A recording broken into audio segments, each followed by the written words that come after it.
You're listening to Civic Media. You can tune into any of our live shows on any radio station across the state with the Civic Media app. Find us in your phone's app store and listen anytime, anywhere. From the rolling bluffs of the Driftless region to the pristine shorelines of Superior in Michigan, from the Northwoods to the Kettle Moraine, Civic Media broadcasts across all of Wisconsin for all of Wisconsin. Take a trip with us across the radio network to hear from communities throughout the state. This is the Civic Media Spotlight. To begin the second hour of the Civic Media Spotlight, we have the Todd Allbaugh Show. Next week, Wednesday, October 15th at the Marcus Majestic Cinema in Waukesha, Todd will be covering the VIP world premiere of No Packers, No Life. The latest project from producers Sean Hanish and Paul Jaconi-Biery of Just a Bit Outside. This feel-good documentary documents an unexpected pocket of Packers fans on the other side of the world. And on top of that, Todd and Sean give away some tickets to a very lucky winner. From the Civic Media World Headquarters in Madison, Wisconsin, it's the Todd Allbaugh Show.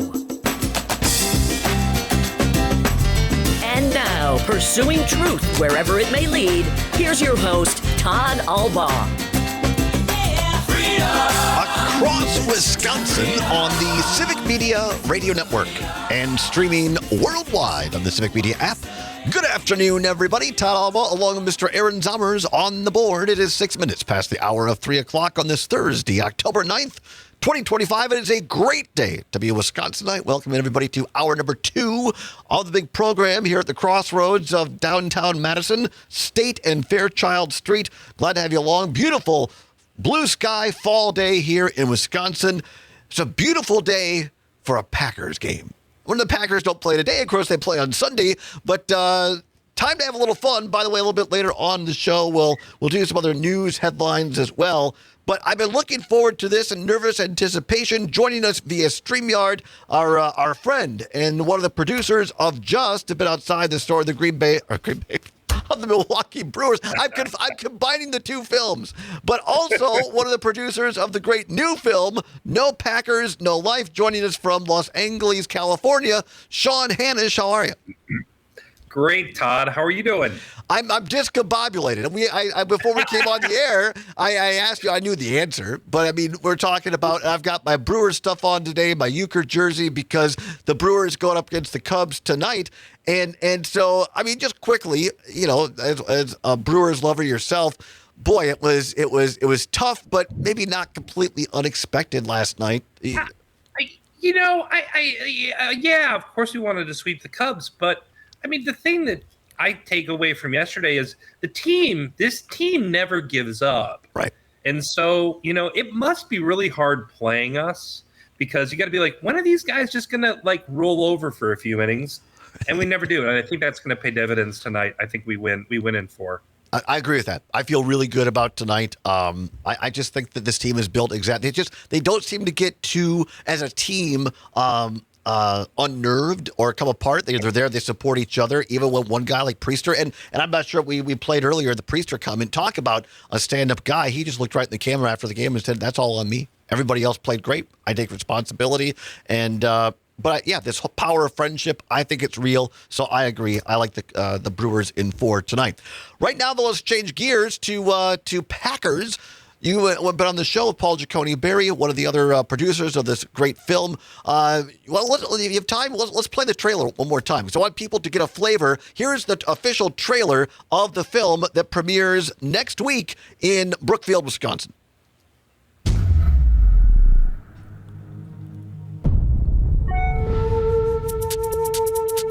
We're wandering Tokyo, and I see a guy with a Packers jersey on. And I'm like, no way. I just quietly say, go Pack, go.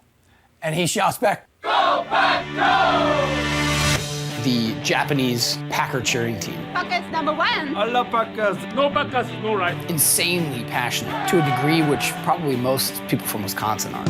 Wisconsin! I said, you guys are welcome to come to a Packer game anytime. I couldn't believe that. Why? And who are you? The Green Bay way is to host, and we say, okay, come with us. We'll show you a good time. We want them to experience the Green Bay way. This is Green Bay! Go Pack! Wisconsin is human. It's the one team in the NFL that's owned by the people. It gives people a connection that no other team offers. No Packers, no life. No Packers, No Life. You can find more details at marcustheater.com and nopackersnolife.com. It premieres at Marcus Theaters in select theaters across the state, as Letterman says. Hopefully one of yours has been selected on October 17th. Sean, it's fantastic. I cannot wait. I'm pumped up to see it. Sean Hanish, one of the producers, joining us live from Los Angeles. And there's a select few that could see this film a couple of days earlier, next Wednesday, October 15th, at one of the great Marcus Theaters there in Brookfield. We're going to be doing our show there at the Majestic Theater in Brookfield next Wednesday. Very grateful for your invitation for us to once again join you and the filmmakers and others next Wednesday. What can you tell us about this day? And for those that might not be lucky enough to win tickets here this hour, are there still VIP tickets to the world premiere available? Well, Todd, yes and yes. First of all, we're thrilled that you're going to be able to come and spend a couple hours with us, you and Zommers. We're going to have a great time. We're going to have a couple members of the Japanese Packers cheering team flying over from Tokyo. We're going to have a number of former Packer legends. And let me tell you a little about the event. It's going to be the world premiere, the world VIP premiere of No Packers, No Life. And that is Wednesday, the next Wednesday on the calendar. It's right. Wednesday, October 15th. So we're it's going to be great. Listen, it's a reception. You get to meet everybody. 5:30. The film starts at 6:30, and it's at the Marcus Majestic in Brookfield in Waukesha. Anyway, we'll get into all that. It's the Marcus Majestic.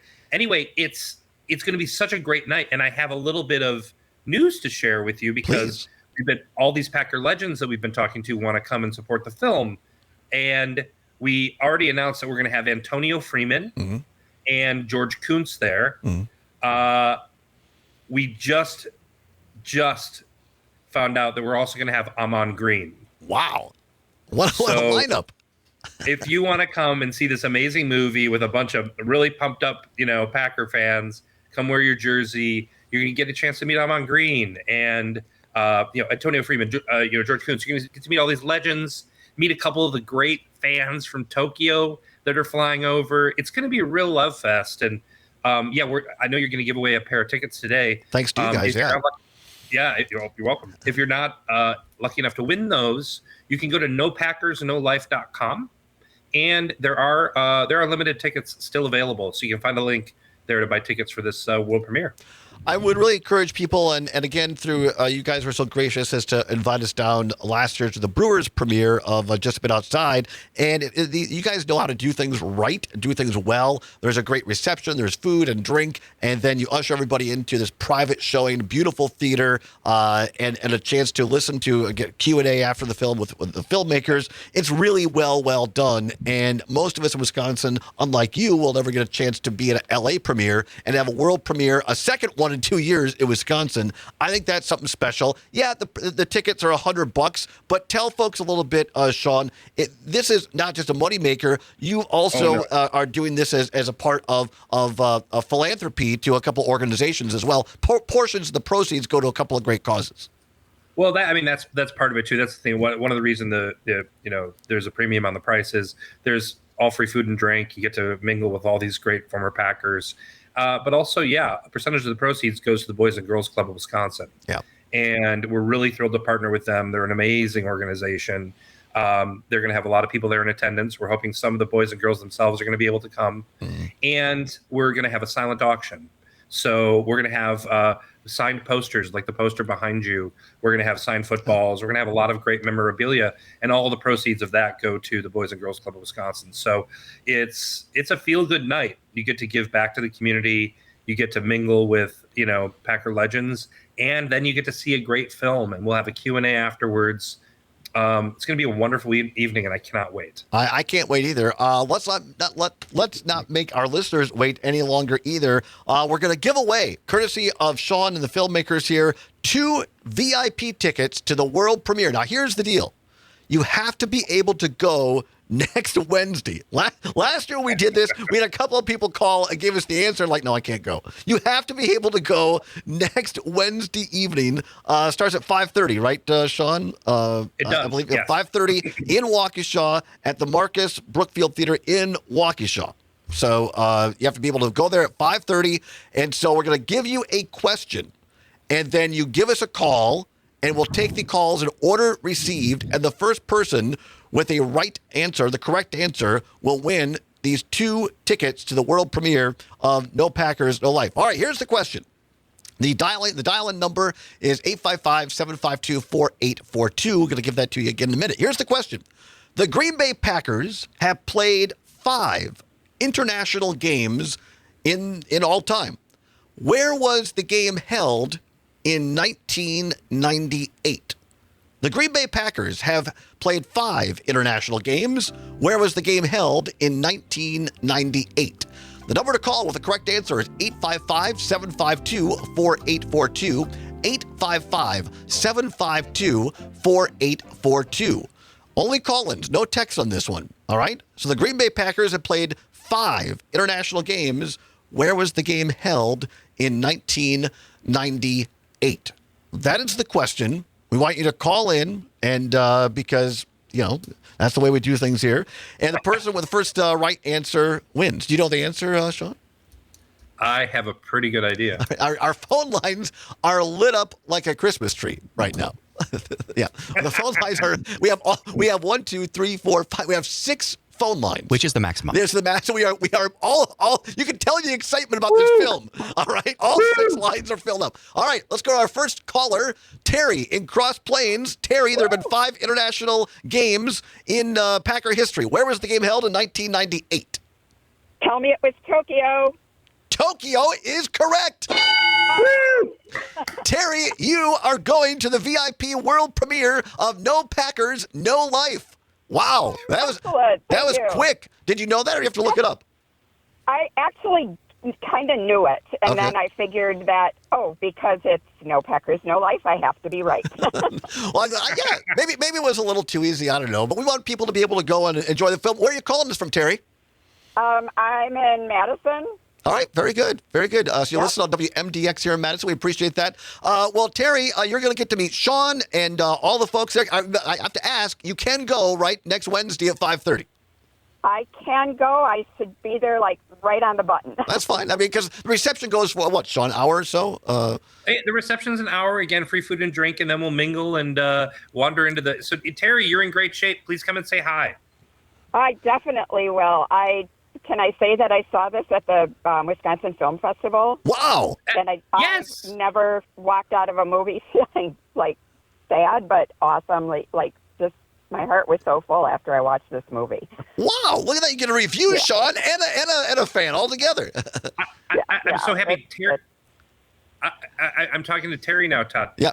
Terry, I was at that screening, and that's how we at Cannonball found the movie to distribute. Isn't it a wonderful film? Yes, it is just so fantastic. I remember, Todd, you talked about it a couple weeks or so ago, and I texted you. I don't know if you got it or whatever, but anyhow, I was like, this movie's so good. I'm happy for you, Terry. And for those that didn't win, we're going to do this again tomorrow in 3 o'clock hour. Terry, do not hang up. Zomers will take your information off the air, and we'll get that to you. Sean, thank you very much. We'll see you next Wednesday down at Waukesha. The Todd Allbaugh Show is part of the Civic Media Radio Network and airs across the network weekday afternoons from 2 until 4. To learn more about this show and all of the Civic Media programming, check out the website at civicmedia.us/shows. You're listening to Civic Media. Stay up to date on the latest news and information for your local community and Wisconsin by signing up for our free email newsletter. Visit civicmedia.us/email to get started.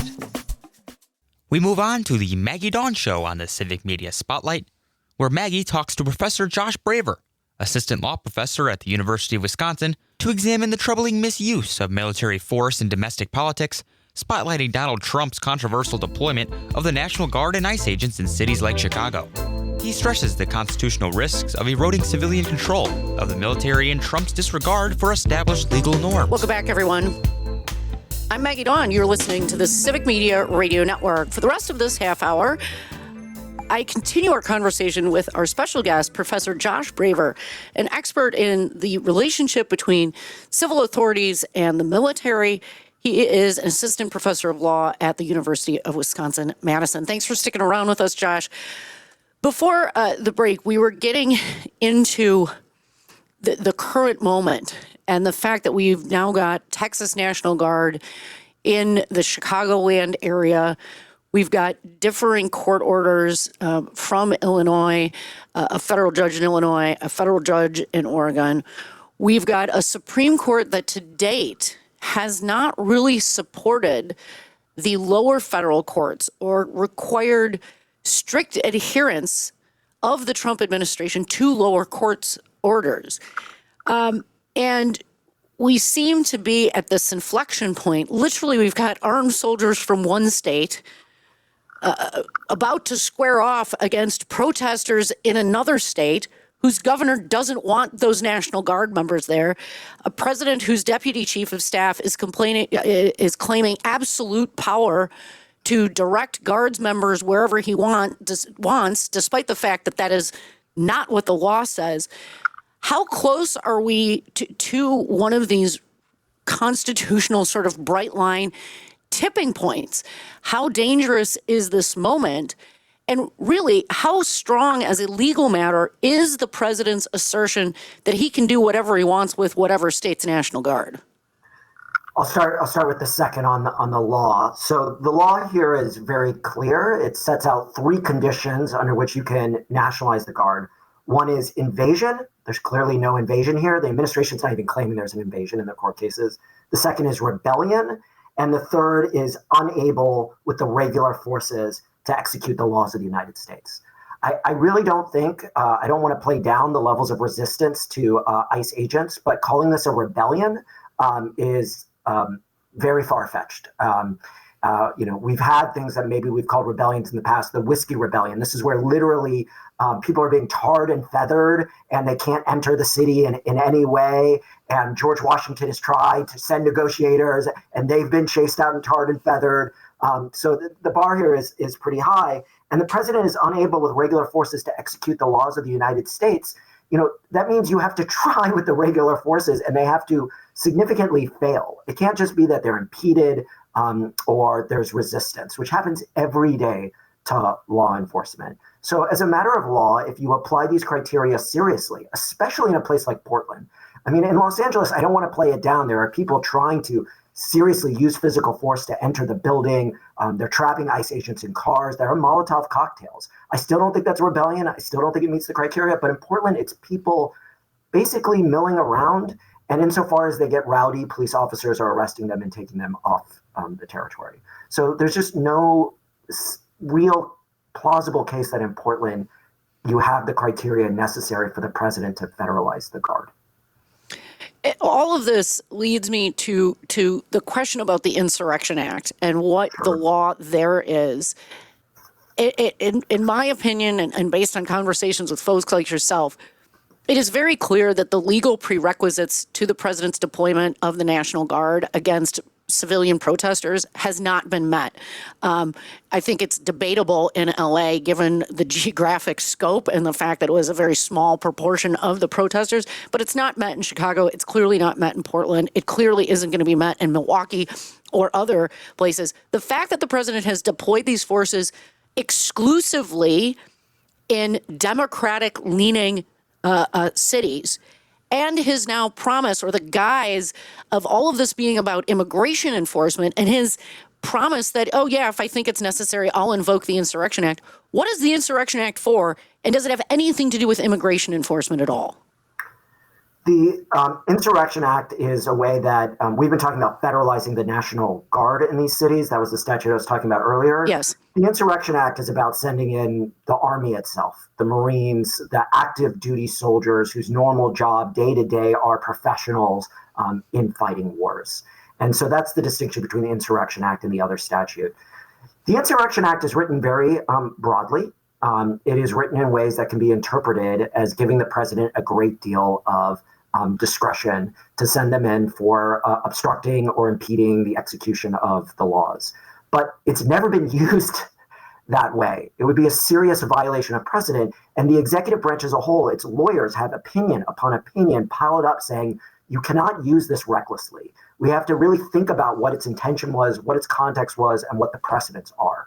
And the precedents are clearly things like, as I was mentioning before, riots in which the police can no longer handle it.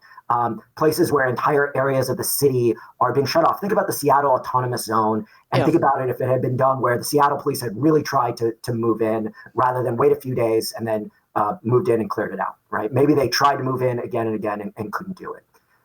That's just not what we have. And so the president is pushing the law to the limit on the Insurrection Act, interpreting it in ways that it's maybe could be plausible by its text, but goes way beyond what presidents and Department of Justice lawyers have long advised exactly not to do. If the president invokes the Insurrection Act under facts similar to substantially current facts, do we have a constitutional crisis? I think we have a crisis for the military. I think we have a crisis in civil military relations, that we are at risk of discrediting a force that we need to protect ourselves against foreign adversaries. And without a good military, we're in real trouble. Folks, he'll be back again, I certainly hope. Professor Josh Braver of the University of Wisconsin Law School. We continue to discuss this topic, what it means if the National Guard shows up on the streets of Milwaukee or Madison next. Join us, 855-752-4842. This is the Civic Media Radio Network.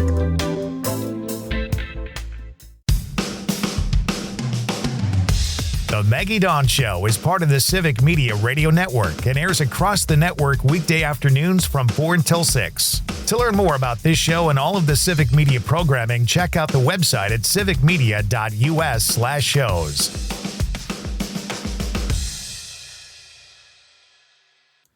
In the next segment of the Civic Media Spotlight, we have Max Inc. Terry Barr and Rocker feature a piece of the interview and live music from the Mascot Theory, just before releasing a new, emotional, and personal album. The two songs here were played live for the first time in the studios.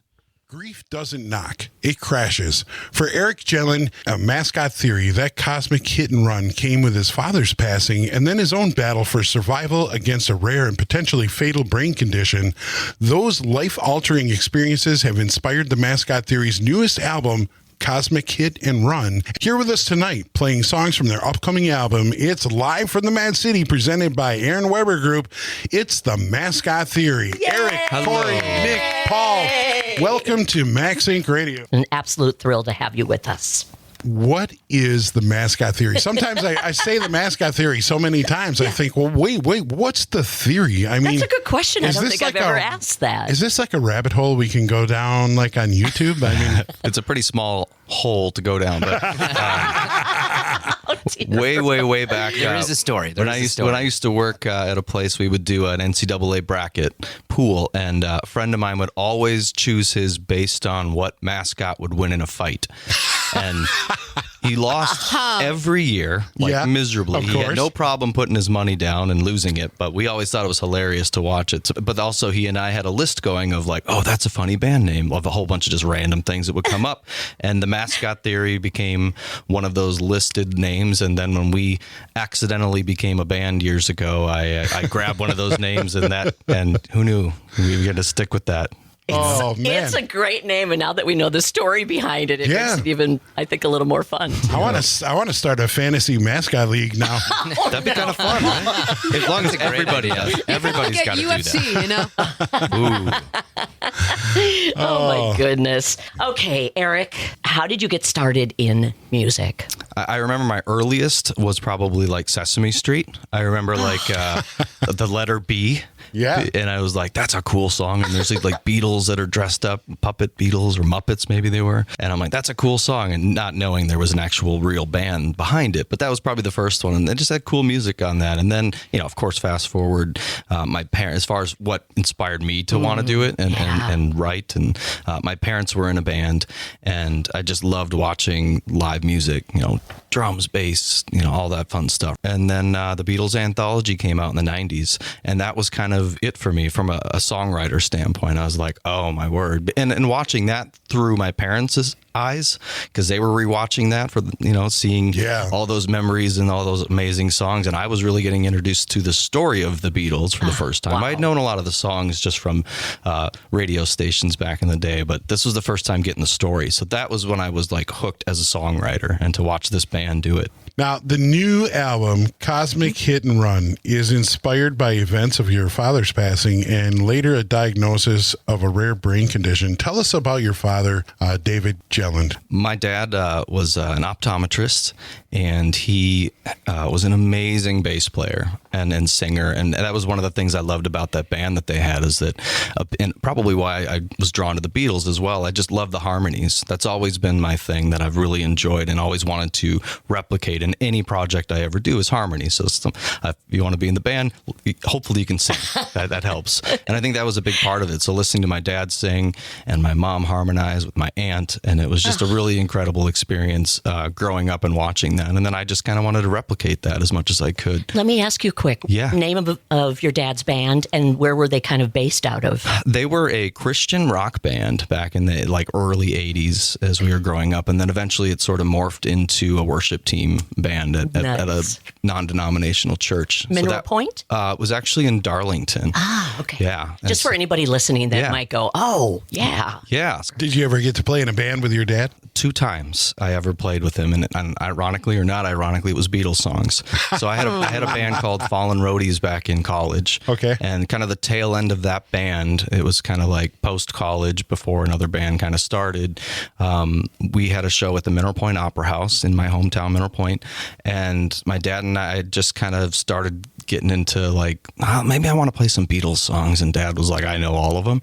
And so he and I did 2 times together where we played. We opened that show for the Roadies, that gig, and then we also played in a bar gig, the same set, all Beatles songs. So really full circle. How special too. Yeah. Well, let's get to some live music from the Mad City with the Mascot Theory, presented by the Aaron Weber Group. The first song you have for us tonight is from your new album, Cosmic Hit and Run, and it's called As I Lay Here. Is this about the impossible challenge of staying present when everything hurts? It's about learning how to actually get things done or want to get things done, but you can't. You're kind of comatose. My dad was going through a really, really hard 2 years of first a blood infection from a kidney stone, and then a pancreas that died, and then just complications for 2 years. And me, and really that's what this album is about, is me watching him go through that for 2 years. And the last part of it being through COVID, which made it really, really hard to get into the hospital and kind of be a representative for him. So my mom and I and family were trying to get in there as much as we could to help be an advocate for his health care. But that was really what this was about, was like you feel helpless. Like you want to get something done. You want things to go well. We kept thinking the next thing was going to be the thing that would push him back and get him going again. And it just never did for 2 years. And that's kind of what this album was based on, was how do we deal with that?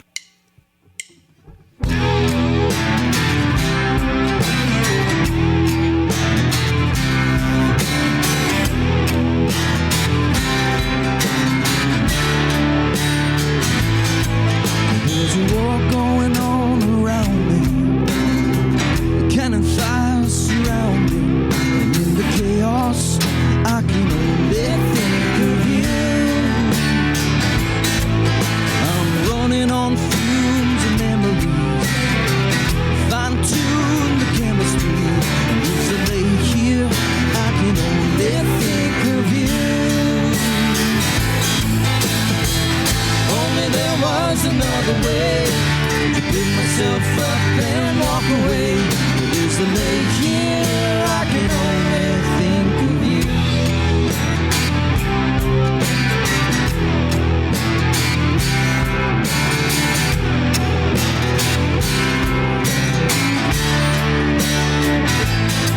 I like to reenact the final siege. They cut down my cavalry. Nothing, I can only think of you. Only there was another way to pick myself up and walk away. As I lay here, I can only think of you.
Yes. How cool is that? That is so cool. The mascot theory. Yes. As I lay here. And in January of this year, you started recording a new album, but Destiny had a curveball for you. November, maybe even sooner than that, I started having these really horrible headaches. Dizzy, vision blurring, and all kinds of stuff. It was about 2 weeks later that my doctor was like, maybe we should do an MRI. And so we did an MRI. After a bunch of other stuff, we realized I had an arteriovenous fistula in the smack dab center of my brain, right in the middle. Wow. Which is basically like an artery and a vein that were connected. And so blood flowing from one to the next, one's pressurized, one's not. It could mean it could blow at any second. Even through all of that, I was like, we're going to work on this album as much as we possibly can, because it really, the subject matter meant so much to me with my dad. And then we decided to record the whole thing on our own in the first place. So it was actually worked out that, okay, while I'm sitting on a couch doing nothing, I can do some mixing or record some guitars or whatever. And so that's basically how we did the whole album.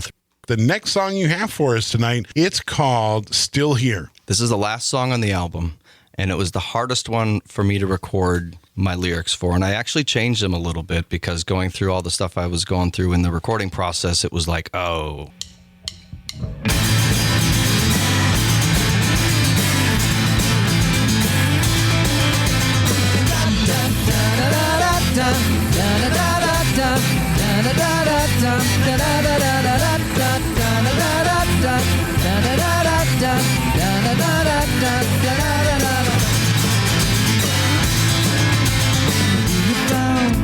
The battleground, the slaughter every day.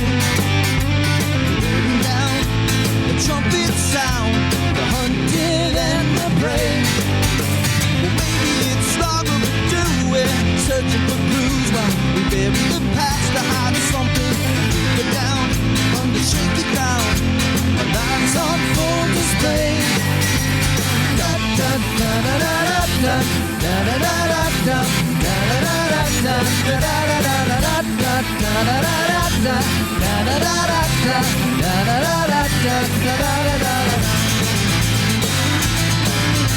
the blood is strong, the wind is gone, the flowers on the grave.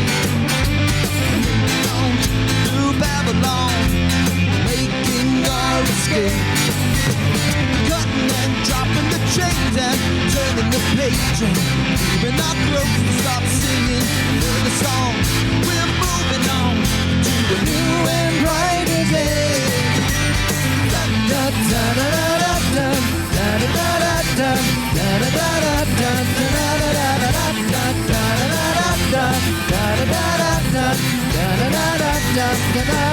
We have been here before.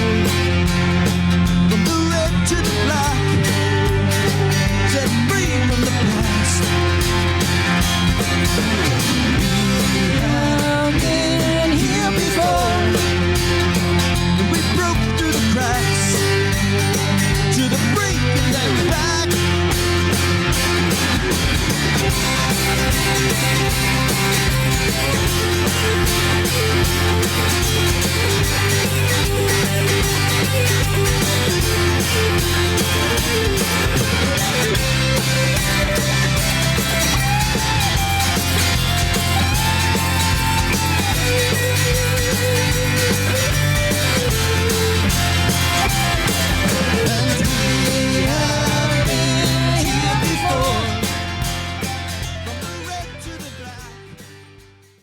You're listening to Civic Media. Find the latest news, information, and archives of all your favorite shows on the Civic Media website, civicmedia.us.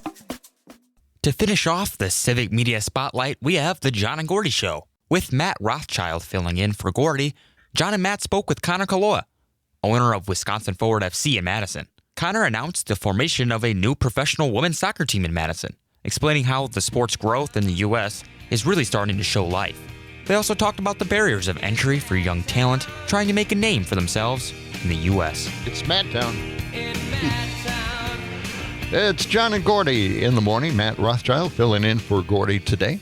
And I'm at the controls, and our special guest in the studio right now, it's Connor Kaloa, owner of the Forward Madison Football Club, right? That's correct. All right, and it's a women's football club.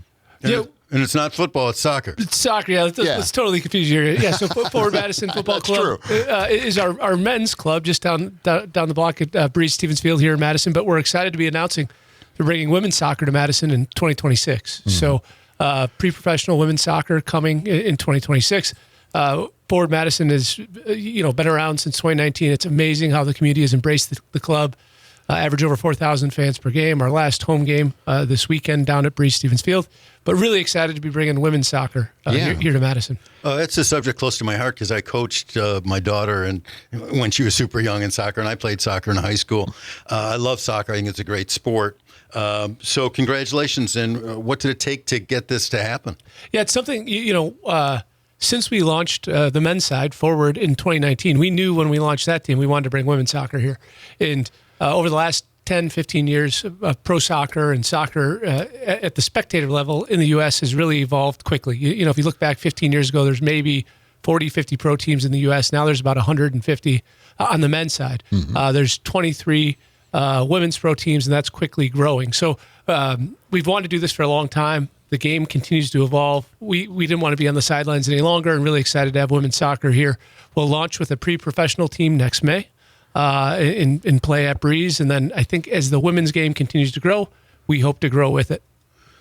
Can I ask you a question that's been bothering me a long time about soccer? I could see it building up. And that is, how come the United States doesn't have a better men's soccer team? Oh, man, how much time do we have? No, it's frustrating. And on the women's side, we're the best. We're the best in the world. Yeah, the best soccer in the world on the women's side is played here in the U.S. That's why we're so excited to get in the women's side.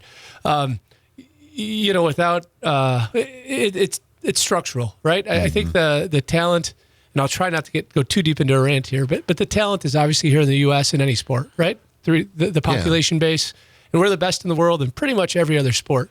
But what I hear is, the best athletes are going to football, basketball, and baseball. Yeah, and unfortunately, the soccer system in the U.S., the way that it's structured is there are a lot of barriers to entry for kids to get in. The way that the business has been built, essentially at the youth level, unfortunately, is the kids that are playing at the higher levels are the ones that can afford it. Right. And there are a lot of barriers to entry, and that's something that long term and locally, and with our youth club here.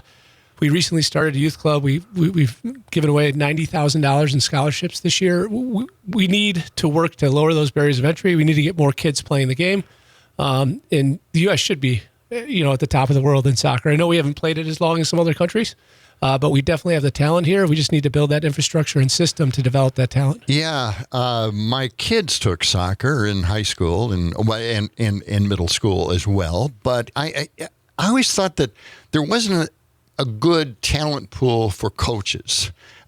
They weren't really that dedicated. They didn't know too much about soccer. At least it seemed to me. And I thought maybe my kids weren't really inspired to keep playing the sport at all. And I think that was the big problem that I had with soccer. They just didn't teach them to be a part of it, or there was something missing. I don't know what it is. Do you have any idea of why we just don't have the right kind of talent pool helping kids in schools? Yeah, I think in so many ways it's still a developing sport. It's if you look at pro soccer in the U.S., at least stable pro soccer, has been here for 30 years. Mm-hmm. You look back, I was watching NHL opening night last night. Some of those teams have been around for 100 years. Packers been around for over 100 years. So in a lot of ways, if you compare it to other sports, it's relatively new. And that newness means that it's developing in a lot of ways, and not just from a player perspective, but from a referee perspective. Absolutely something we need to continue to do as a sport is grow that pool and grow the coaching pool. And there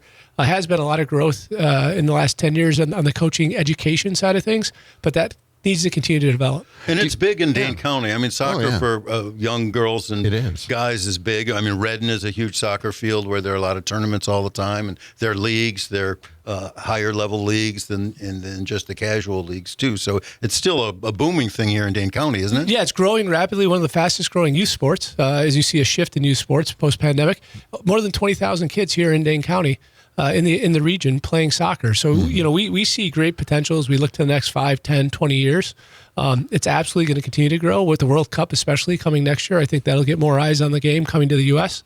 So, but it's continuing to develop. And it's our job as the pro team in town to be a part of that development and support that development and really lead in that. Do you think that perhaps Ted Lasso had something to do with energizing people to be a part of a soccer team? Yeah, you don't, like, as a person who makes their living, owns a business, and takes it seriously, tries to win, it seems a little odd that your business is growing due to this essentially kind of like a TV show on Apple TV. A skit of a American football coach making in soccer. But yeah, I think Welcome to Wrexham with Ryan Reynolds' story, Ted Lasso, the World Cup next year. Those are all getting the casual fan and hopefully, getting their eyes towards soccer. So those are all good things. We'll take it. We'll take it for sure. Well, congratulations on bringing the team here, bringing women's soccer to Breeze Stevens. I hope you've packed the stadium. Yeah, we're excited. The early reception's been great. We're over 700 season ticket deposits, great corporate support, and we don't kick a ball for 10 months. So we're working with the community right now to develop the brand of the team. We've been doing focus groups and meetings. Appreciate you guys having me on and look forward to keeping in touch. It's a lot of fun. Thank you, Connor Kaloya, our guest this morning, owner of the Forward Madison FC or football club, soccer, football. Thanks for joining us this morning. Thanks, guys. Good luck. In just a moment, we've got Mike McCabe as our guest, as usual, on this Wednesday morning. Ping pong, rugby ball, wiener dog, skiing down on the beach. The John and Gordy Show is part of the Civic Media Radio Network and airs on WMDX weekday mornings from 6 until 8. To learn more about this show and all of the Civic Media programming, check out the website at civicmedia.us/shows. The national news cycle never stops, but it can be hard to find news about your local community. Civic Media is dedicated to providing quality local and state news coverage across Wisconsin. With the Civic Media app, you can get notifications about local stories that matter to you and your community. Find the free Civic Media app in your phone's app store and choose notifications from the menu to tell us what kind of news you want to hear about.